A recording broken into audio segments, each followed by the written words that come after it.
بسم الله الرحمن الرحيم.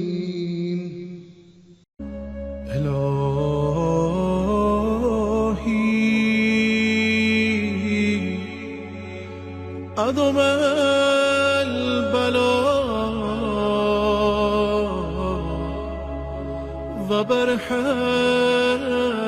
الخفاء وانكشف الغطاء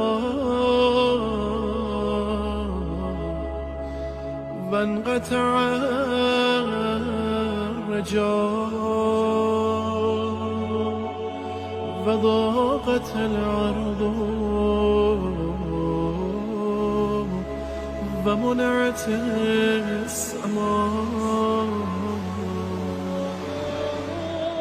وأنت المستعان وإليك المشتكى وعليك المعول في الشدة والرخاء. اللهم صل على محمد وآل محمد وعلى الأمر الذين فرضت علينا طاعتهم وعرفتنا بذلك منزلتهم ففرج عنا بحقهم فرجا عاجلا غريبا كلمح البصر أو هو أغراب. يا محمد يا علي يا علي يا محمد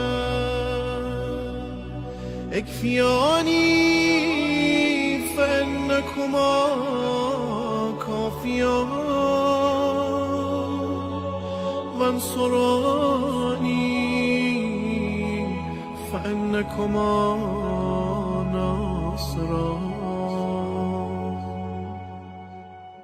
يا مولانا يا صاحب الزمان الغوث الغوث الغوث أدركني أدركني أدركني الساعة الساعة الساعة العجل العجل العجل. يا أرحم الراحمين بحق محمد وآله الطاهرين